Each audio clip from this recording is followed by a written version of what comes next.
सच में तुमने मुझे इतना मजबूर कर दिया। मैं तो परख रही थी ए पिता, हाँ जी मम्मी जी। जरा चाय बना दो एक कप। ठीक है मम्मी, ला रही हूँ।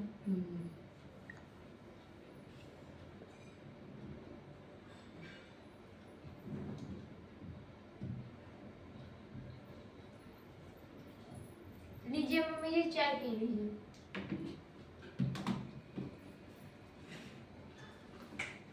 तुम भी? नहीं।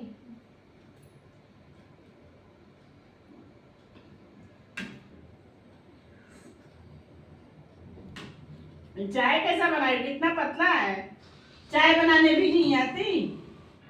माफ कीजिए माँ जी, मैं चाय को फिर से सुधार के ले आती हूँ। और चाय तो ठीक है, चाय के साथ साथ जीवन में भी परिवार का भी स्वाद जरूरी है। परिवार का स्वाद? ये क्या बोल रहे हो? कहाँ सीख के आई हो ये सब? मम्मी जी, मैं कल सत्संग गई थी। अच्छा बैठ जाओ। मैं कल सत्संग गई थी तो वहाँ सदगुरु माता जी ने बताया, जिस घर में प्रेम, सहनशीलता, विशालता, विनम्रता ये सब होता है वह घर स्वर्ग के समान होता है। इसीलिए माँ जी, मैं जब सत्संग से कल सुन के आई और इसीलिए मैं सोचती हूँ अपने परिवार में मैं ना रहे, हम हो जाए सब में। इसीलिए हम लोगों को प्रेम भाव से रहना। मैं तो वही करती हूँ जो सत्संग से सुन के आई। इसीलिए मैं सब सोचती हूँ कि सब लोग एक परिवार में मैं ना कोई रहे, हम हो जाए सब, और सबके बीच प्रेम बना रहे। रिश्ते सिर्फ बातों से नहीं बनते हैं, जिम्मेदारी भी उठानी पड़ती है, उसको धारण भी करना पड़ता है, कर्म भी करना पड़ता है, तब रिश्ते और परिवार बनते हैं। क्या उठा रहे हो जिम्मेदारी घर की? बिल्कुल माँ जी, मैं कोशिश करती हूँ। और मैं ये भी सोचती हूँ कि अगर जब जीवन में प्रेम रहेगा तो जीवन आनंदमयी रहेगा, बोझ नहीं बनेगा। इसलिए मैं यही कोशिश करती हूँ, किसी से ईर्ष्या, द्वेष भावना ये सब ना रहे, सब एक समान रहे, सबके प्रति प्रेम रहे सिर्फ। अर्पिता, जी माँ जी। तुम इतना हरदम मुस्कुराती रहती हो, हंसती रहती हो, इतना प्रेम, इतना सब्र कहाँ से लेके आती हो? मैं संगत जाती हूँ माँ जी, वहाँ महात्मा जी, बहन जी लोग, माता जी लोग कहती हैं कि हर इंसान में परमात्मा का वास होता है। जैसे कहते हैं कण कण में भगवान होता है। तो अगर मैं आपसे नाराज रहूं, आपके प्रति ईर्ष्या रखूं, तो मुझे खुद भी अच्छा नहीं लगता, क्योंकि मुझे ऐसा नहीं लगता कि आप मेरी माँ हो। मुझे ऐसा लगता है कि मैं परमात्मा से ही गुस्सा हो रही हूँ।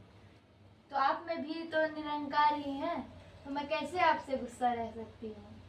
इसके लिए हरदम मुस्कुराती रहती हूँ। जी माँ जी। तुम्हारी ये बातें बहुत अच्छी लगी।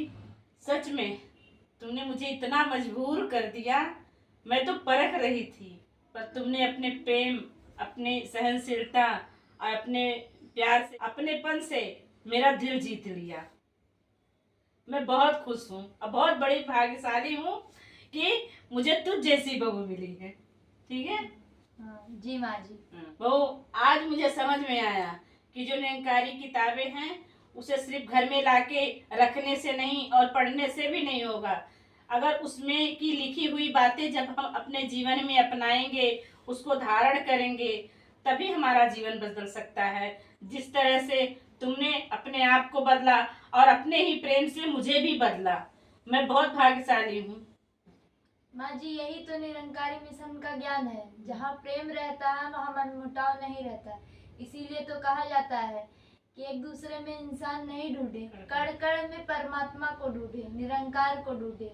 मुझे ये लगता ही नहीं कि आप मेरी माँ हो या फिर मेरी सास हो या कुछ भी। ये हमेशा ये आप में निरंकार ही दिखता है।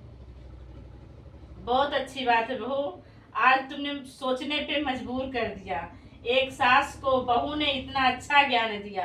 आज से तुम मेरी सिर्फ बहू नहीं, बेटी हो, मेरी गुरु भी हो।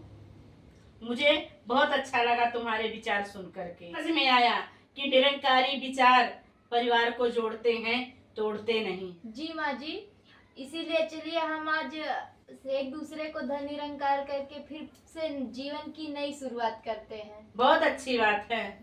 जी। निरंकारी विचार परिवार को जोड़ते हैं, तोड़ते नहीं। धन निरंकार जी।